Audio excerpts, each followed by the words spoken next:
अगर हम डिस्क्राइब करें एक सिंगल सेंटेंस में, तो सैटेलाइट को हम कैसे डिफाइन कर सकते हैं? सैटेलाइट के बारे में जब भी हम बातें करते हैं तो हमारे दिमाग में आता है कि सैटेलाइट दो तरह की होती है। एक सैटेलाइट वो है जो आपकी नेचुरल है, जैसे मून आपका एक नेचुरल सैटेलाइट है। और अगर बात करें मैन मेड सैटेलाइट की या आर्टिफिशियल सैटेलाइट जो हमारे द्वारा बनाई गई हैं, जैसे इनसेट 1, इनसेट 2, आर्यभट्टा, तो इस तरह की सैटेलाइट है, उन्हें कहते हैं आर्टिफिशियल सैटेलाइट।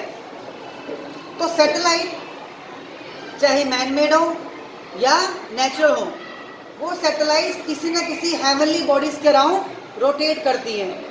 जैसे हमारी अर्थ के अराउंड मून एक सैटेलाइट है, वो रोटेट कर रहा है। कुछ सैटेलाइट हमने बनाई है, वो रोटेट कर रही हैं। तो सैटेलाइट क्या है? कुछ हेवनली बॉडीज़ हैं जो एक मोर हेवनली बॉडीज़ के अराउंड रोटेट करती है एक फिक्स ऑर्बिट के अंदर। क्लियर? तो सैटेलाइट जिस वेलोसिटी से किसी भी ऑर्बिट में रिवॉल्व कर रही है, that velocity is called orbital velocity. तो इस ऑर्बिटल वेलोसिटी की वैल्यू क्या होती है, ये हम कैलकुलेट करेंगे। तो ऑर्बिटल वेलोसिटी क्या है? The velocity with which a satellite revolve around the planet in a fix orbit. Planet suppose earth है, यानी अर्थ के अराउंड अगर कोई भी सैटेलाइट किसी ऑर्बिट में रिवॉल्व कर रहा है, तो जिस वेलोसिटी से वो रिवॉल्व कर रहा है, that velocity is called orbital velocity. तो सपोज ये आपकी अर्थ है, इसका रेडियस है r, मास है m, और ये कोई ऑर्बिट है जिसके अंदर कोई सैटेलाइट रिवॉल्व कर रहा है, राइट? और इसका जो रोटेशन है अर्थ के अराउंड जिस सर्कल में रोटेट कर रहा है, उसका रेडियस है r, और सरफेस से इसकी हाइट है h। तो आपका सैटेलाइट एक सर्कुलर पाथ में रोटेट कर रहा है या रिवॉल्व कर रहा है। तो कोई बॉडी अगर सर्कुलर पाथ में रोटेट करे तो उस पर एक सेल्फ एडजस्टिंग फोर्स लगती है, जिसे कहते हैं सेंट्रीपिटल फोर्स। तो सैटेलाइट के ऊपर कौन सी फोर्स आएगी? Centripetal force. और सैटेलाइट और अर्थ के बीच में एक फोर्स और होगी, वो होगी ग्रेविटेशनल फोर्स। तो centripetal force equal to gravitational force. यहाँ से आपके पास v की वैल्यू क्या आ जाती है? Gmm by r in root. This is the value of orbital velocity. Clear? इसके बाद हम एक स्टैटिस्टिक्स और बात करेंगे इसकी, सैटेलाइट की।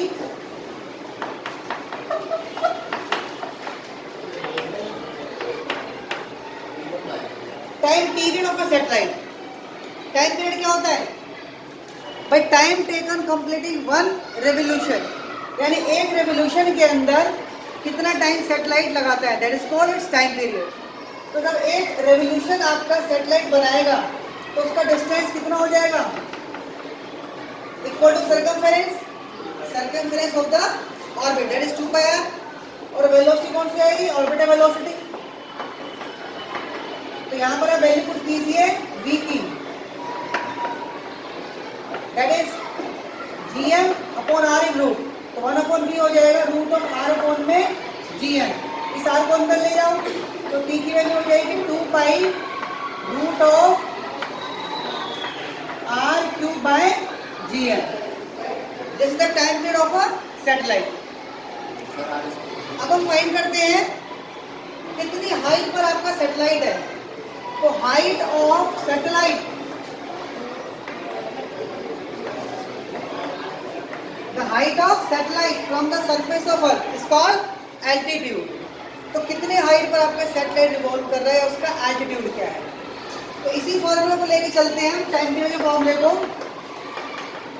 2 by root of r cube by gm। यहाँ पर हम कर देंगे स्क्वायरिंग बोथ साइड।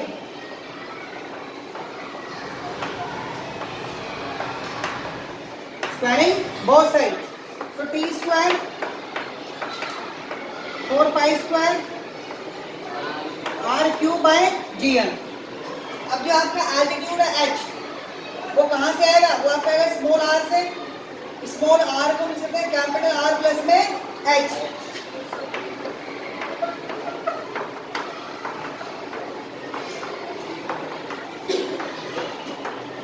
यहाँ से r प्लस h की वैल्यू आपको फाइंड करनी है। ये हमारे पास आ गया r प्लस h का क्यूब। अब r प्लस h के क्यूब में से आपको h निकालना है। तो h निकालने के लिए सबसे पहले आपको इस क्यूब को हटाना होगा। और क्यूब को कैसे हटाएंगे? Taking cube root. Taking cube root both side. तो क्यूब का क्यूब रूट क्या हो जाएगा?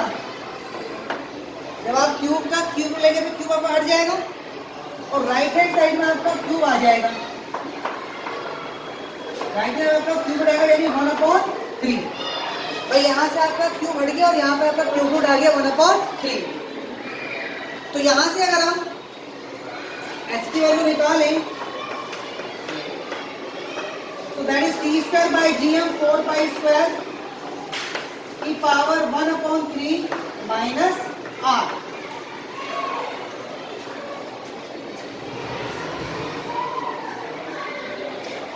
So h equal to t square gm divided by 4 pi square raised to 1/3 minus r. This is the altitude of a satellite. So we discussed three characteristics of a satellite. First is orbital velocity, second one is time period, and third one is altitude. Clear?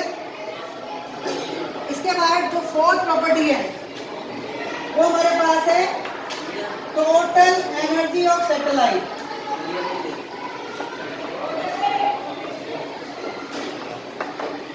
Total energy of the satellite.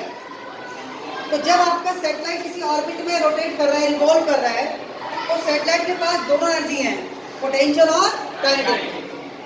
तो इसकी total energy हो जाएगी इसकी potential energy plus इसकी kinetic energy. और potential energy इसके पास कौन सी होगी? Gravitational potential energy. क्या फॉर्मूला होता है? Minus GMM by R। Kinetic energy half mv square. यहाँ पे आप v की वैल्यू पुट कीजिए।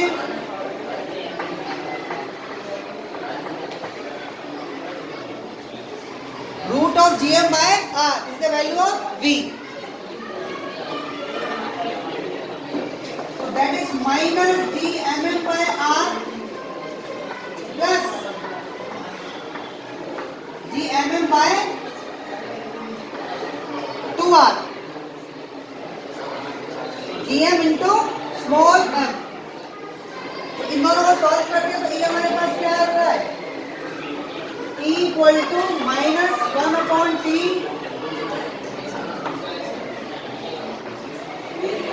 Minus 1/2 GMM by R।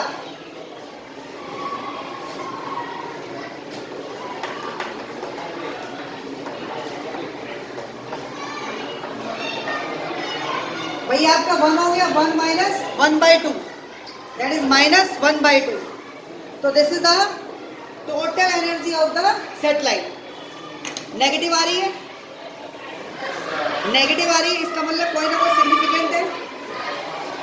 अगर हम एनर्जी ऑफ सैटेलाइट को डिफाइन करें तो एनर्जी ऑफ सैटेलाइट क्या है? वो एनर्जी जिसकी वजह से आपका सैटेलाइट बाउंड है। बाउंड किस लिए है? एक पर्टिकुलर ऑर्बिट में रिवॉल्व करने के लिए। तो नेगेटिव यहाँ पे ये बता रहा है अगर आपको उस सैटेलाइट को उस ऑर्बिट से स्केप आउट करना है then same amount of energy relied, same amount of energy is required. तो नेगेटिव का मतलब क्या है कि आपको सेम अमाउंट ऑफ एनर्जी चाहिए उसको उस ऑर्बिट से स्केप आउट करने के लिए। क्लियर?